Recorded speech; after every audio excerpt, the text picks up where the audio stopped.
You open your freezer on a 95-degree afternoon, you shove in a warm pot of leftover soup, an hour later you check it, and the middle is still lukewarm. That warm middle is spoiling your food and quietly draining your wallet. But here's what I learned. You can turn a $30 used freezer into the same machine that restaurants pay thousands of dollars for. They call it a blast chiller. I built mine in an afternoon with parts I already owned, and it now cools my food, my drinks, and even the air in my bedroom, without adding a single dollar to my power bill. I found this buried in old food safety research and a Persian trick that's 2,500 years old.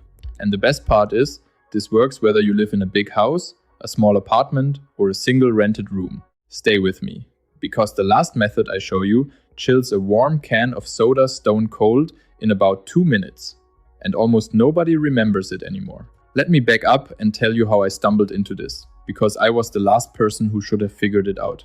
2 summers ago, I was standing in my sister's garage in the middle of July, sweating through my shirt, staring at an old chest freezer she was about to haul to the dump. She'd bought a fancy new fridge, and this old thing was in the way. She told me if I wanted it, it was mine. Otherwise, it was going to the curb. I almost said no. I almost walked away from the best $30 I never even had to spend. Because that freezer, that plain white box humming in the corner, ended up teaching me more about beating the heat than any expensive gadget I ever bought. And I bought a lot of them. Let me be honest with you. For years, I did summer the expensive way. I ran my central air until the unit outside sounded like a jet engine. I bought one of those little personal cooling fans off the television, the kind they swear will turn your patio into paradise. It broke in 3 weeks. I bought cooling towels, cooling pillows, a countertop ice maker that ate electricity like it was starving. Every July my bill climbed higher, and every July I felt a little more foolish. So when I tell you a used freezer changed everything, understand I'm not some handy genius. I'm just a stubborn person who got tired of being nickel and dimed and finally started paying attention. So let me explain what a blast chiller actually is, because this is where it gets interesting. A regular freezer is designed to keep already cold things cold. It's lazy, in a way. It holds a temperature. But a blast chiller is built to do something completely different. It's built to pull heat out of warm food fast, and I mean fast. In a commercial kitchen, a blast chiller takes a tray of food that just came off the stove at 160 degrees and drops it below 40 degrees in about 90 minutes. Your kitchen freezer would take 4 or 5 hours to do the same thing, and while it struggles, it warms up everything else inside it. Now here's the number that stopped me cold when I read it. The United States Department of Agriculture has a name for the temperature range between 40 degrees and 140 degrees. They call it the danger zone. In that range, the bacteria on your food can double in as little as 20 minutes. 20 minutes. So every time you let a warm pot sit on the counter to cool before you put it in the fridge, the way your mother did, the way I did for 40 years, you're parking your food right in the middle of that danger zone for an hour or more. That's how good food goes bad. That's how leftovers make people sick, and the slower your freezer cools, the longer your food sits in that risky range. Restaurants figured this out decades ago. That's why a real commercial blast chiller costs between $3,000 and $10,000. I looked it up and I nearly dropped my coffee. $10,000 for a metal box that cools food quickly. Meanwhile, you and I are told to just let it cool on the counter and hope for the best, or cram it in a freezer that can't keep up. Nobody sells the frugal person a way to get that same speed for almost nothing, because there's no profit in telling you that you already own most of what you need. And that's the part that started to make me a little angry. Once I understood it, and if that feeling is familiar to you, I want to take just a second before we go further. If this way of thinking, finding what already works, dusting it off, and putting it back to use resonates with you the way it resonated with me, I put a whole lot more of it into a book called Summer Smart, and there are companion guides called Summer Leveled Up and Summer Solved that go even deeper into the seasonal strategies I've gathered over the years. Everything in those books came from the same place this video did. Real frustration, real testing, and a stubborn refusal to keep paying for comfort that should already be yours. You can find the details in the description below. But let's get back to the mechanics, because this is where it gets genuinely useful. Because the trick to turning an ordinary freezer into a blast chiller isn't some patented secret. It comes down to one simple thing that the appliance industry would rather you never think about. It's about moving air. A commercial blast chiller isn't magic. It just blows cold air across the food at high speed, so the heat gets stripped away instead of sitting in a still, stagnant pocket. Still air is an insulator. Moving air is a thief.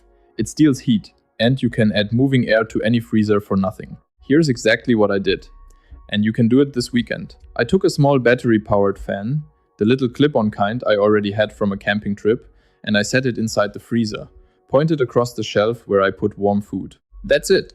That's the whole modification. When I put a warm pot in there with the fan running, it cooled roughly twice as fast as it did without the fan. I tested it with a cheap kitchen thermometer over several evenings, because I didn't believe it either. A container of chili that took about 4 hours to reach a safe temperature was getting there in a little over 2 with the air moving.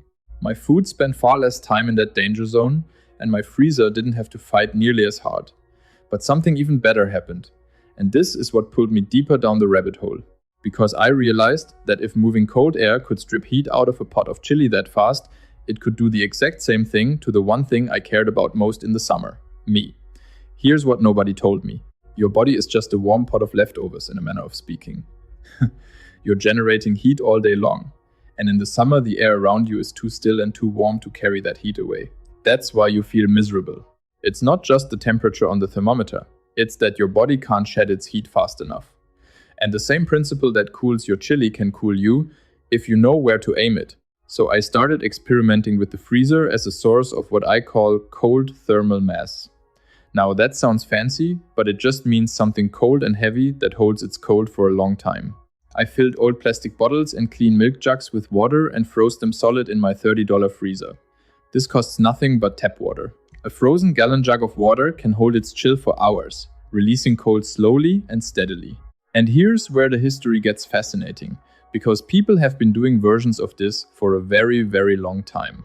Long before electricity, wealthy Persians built structures called yakhchas as far back as 400 years before the birth of Christ. These were huge dome-shaped buildings, some of them still standing in Iran today, that could store ice through the blistering desert summer. They harvested ice in winter, hauled it inside, and used thick walls and clever airflow to keep it frozen for months in a place that hits triple digits. They understood something we forgot. Cold is a resource you can store and release on your own schedule. You don't have to manufacture it fresh every single hot minute the way an air conditioner does. And there was an American who got rich on this exact idea. In the early 1800s, a man from Boston named Frederick Tudor decided he was going to cut ice out of frozen New England ponds in the winter and ship it to hot places around the world. People thought he was insane. They called it Tudor's folly. But he packed that ice in sawdust, which slowed the melting, and he shipped it all the way to the Caribbean and even to India. He became known as the Ice King. He proved that if you store the cold and slow down its escape, a block of winter can survive a tropical summer. That is exactly what your freezer full of frozen jugs is doing for you. So here's how I put it to work in my own bedroom, and I want you to picture this because it changed my nights. I took 2 frozen gallon jugs out of my $30 freezer and set them in a shallow baking pan on my dresser. Then I put that ordinary box fan I already owned behind them, blowing across the ice. The moving air picked up the cold coming off those jugs and pushed it across my bed. It's a poor man's air conditioner, and it drops the temperature of the air hitting you by several degrees. The pan catches the melt water, and in the morning I just pour that water back into the jugs and refreeze them. Nothing wasted, no filters to buy, no repairman. The only electricity is the fan I already ran anyway, and the freezer that's already humming in the corner. Now I know exactly what some of you are thinking, because I thought it too. You're thinking, that's fine for him, but I don't have a spare freezer, and I'm not about to go spend money on one to save money. I hear you. So let me stop right here and talk directly to those of you who refuse to spend a single dime, because this next part is built just for you, and it uses nothing but what is already sitting in your home tonight. You already own a freezer. It's attached to your refrigerator, and it's running 24 hours a day, whether you use it well or not. So use it well, fill every empty gap in that freezer with water, old jars, plastic containers, bottles, anything that holds water and won't shatter. Here's the reason, and it's a piece of physics that saves real money.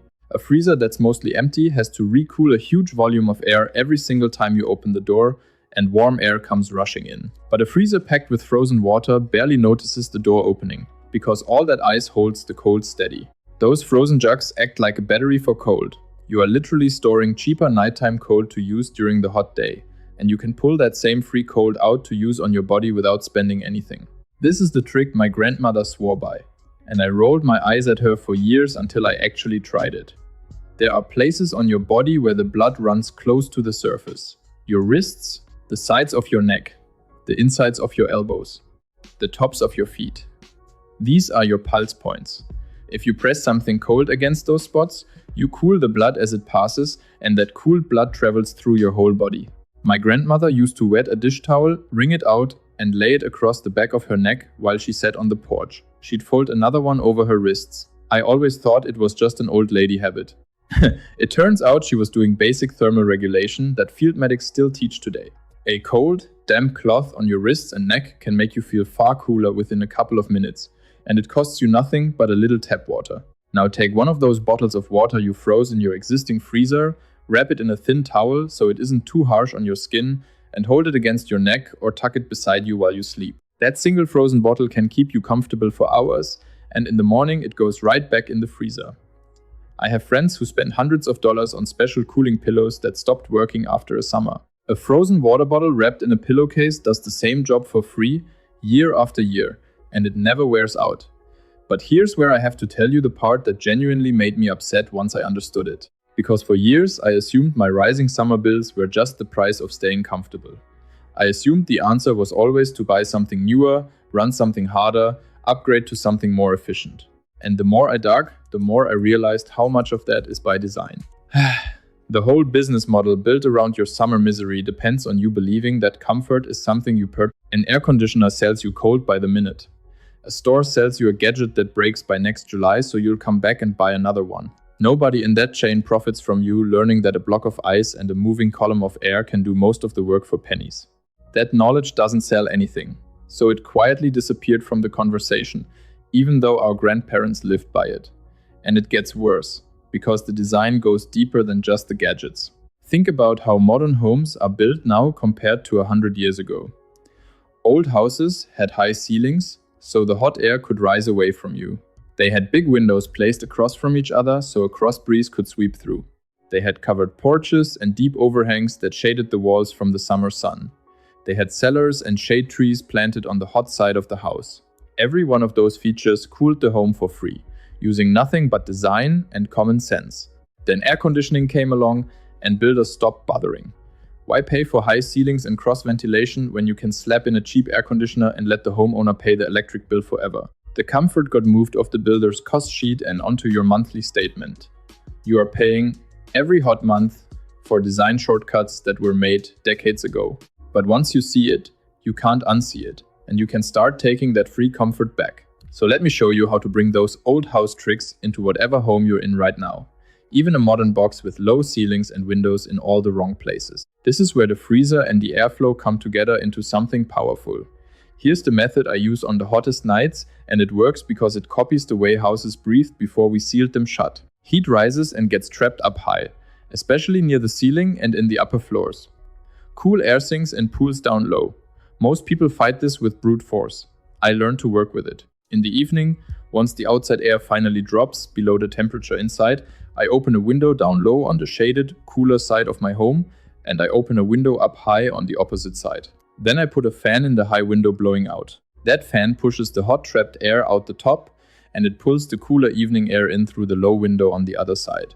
You create a river of air moving right through your living space. It's called cross ventilation, and it's the same principle that kept those old farmhouses livable through July before anyone had a wall unit. Now add the freezer piece to it. I set my pan of frozen jugs with the fan blowing over them right in the path of that incoming cool air near the low window. So the air coming into my house isn't just cooler evening air. It's cooler evening air that just got chilled again passing over the ice. Layer the free cold onto the free breeze. On a night that used to have me tossing and sweating and reaching for the thermostat, I now sleep under a sheet with a cool current moving over me, and my air conditioner never turns on. My July bill last year dropped by a number I had to check twice. I saved a little over $60 in a single month compared to the year before, and I was more comfortable, not less. And that brings me to the last thing, the one I promised you at the very start, The trick that turns your ordinary freezer into a true blast chiller and chills a warm drink stone cold in about 2 minutes. This is the one almost nobody remembers anymore, and when I found it, I felt like I dug up buried treasure, because it's not new at all. It's the same science that made ice cream possible before there were freezers, and it's been hiding in plain sight in old cookbooks for over 100 years. Here's how I found it. I was reading about how people made ice cream in the 1800s, back when nobody had a freezer at all. They used a wooden bucket, a metal can of cream in the middle, and packed the space around it with crushed ice. But not just ice. They threw handfuls of ordinary rock salt into that ice. And I stopped and thought, why on earth would you add salt to ice you're trying to keep cold? It seems backwards, but that salt is the whole secret. When you mix salt into ice water, something remarkable happens that scientists call freezing point depression. Plain ice water sits at 32 degrees. The freezing point of water. But when you dissolve salt into that ice water, you force the temperature far lower. A good salty ice slurry can plunge down to around 0 degrees, even a bit below. You've created a bath that is dramatically colder than ice alone, and it's still liquid, so it wraps completely around whatever you put in it. That's why it made ice cream freeze. And that is a real blast chiller, sitting in a bowl on your counter, made from 3 things almost everyone already has. So here is exactly what I do. And I want you to try this the very next time you have warm drinks and impatient company. I take a large bowl or a small cooler. I fill it with ice, the ice I made for free in my freezer. I pour in some cold water until it's a slush, and then I dump in a generous amount of ordinary table salt or rock salt and stir it. Then I nestle my warm cans or bottles down into that salty ice bath and give them a slow spin every so often. In about 2 minutes, sometimes less, that drink comes out so cold it hurts your teeth. 2 minutes. Compared to the 20 or 30 minutes it takes in the freezer, where you always forget it and it explodes anyway. I've done it side by side with the thermometer, and the salted bath wins every single time, by a mile. And it goes beyond drinks, which is the part that ties this whole thing together. That same salted ice slurry is the fastest way I know to blast chill a pot of food safely. I put my warm pot right down into a sink or a larger pan filled with that salty ice bath, and I stir the food now and then. The heat pours out of it into that super cold slurry, and my food drops out of the danger zone in a fraction of the time it would take anywhere else. No $3,000 machine. No new appliance. Just salt, ice, and water. The exact same combination a farm family used to make ice cream on the porch 150 years ago. The knowledge was never lost. It was just buried under a mountain of things somebody wanted to sell us instead. That's what gets me, sitting here now. Somebody's great-grandmother knew how to make a drink ice cold in 2 minutes with a handful of salt. Somebody built domes in the desert to store winter ice through the summer 2,500 years ago. Somebody shipped frozen ponds across the ocean in sawdust. All of that hard-won cleverness got quietly shoved aside so we'd plug in one more machine and pay one more bill. But it's all still true, it all still works, and now it's yours again. If you take one thing from me today, let it be this. The comfort you've been renting by the month was something you could own all along, and it was hiding in a freezer, a fan, and a box of salt the whole time. You're not the kind of person who gets talked into paying $10,000 for what an old ice cream recipe can do for free. You're the kind who trusts a little common sense over a slick sales pitch, and that's exactly why you're going to sleep cooler and spend less than the folks who laughed at the $30 freezer. Now I want to hear from you, and I read these, so be specific. Tell me this. Are you going to try the salted ice bath on a warm drink first? Or are you going to set up the frozen jugs and fan in your bedroom tonight? Leave me a comment and let me know which one you're starting with. And while you're at it, tell me what part of the country you're sweating through this summer, because I love seeing where you're all watching from. If you've got your own trick that your parents or grandparents passed down, put it in the comments too, because that's how we keep this stuff alive. And if you're the kind of person who's done being nickel and dimed every time the temperature climbs, stick around and join the rest of us who are quietly beating the heat without getting robbed for it. Because in the next one, I'm going to show you the free trick I use to keep my house 10 degrees cooler during the day, using nothing but the direction I open and close my curtains, and the timing is the part nobody gets right. You're going to want to see that before the next heat wave hits. I built that freezer into a full blast chiller, and here, I only gave you the overview. Inside the circle, I pick up right where this video stopped and walk you through the complete build. You can ask me your own question, and I answer you myself, a real person, not a machine.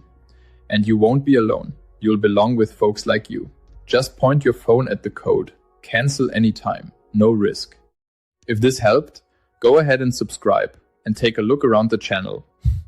I've got plenty more simple money-saving fixes just like this one, waiting right here for you.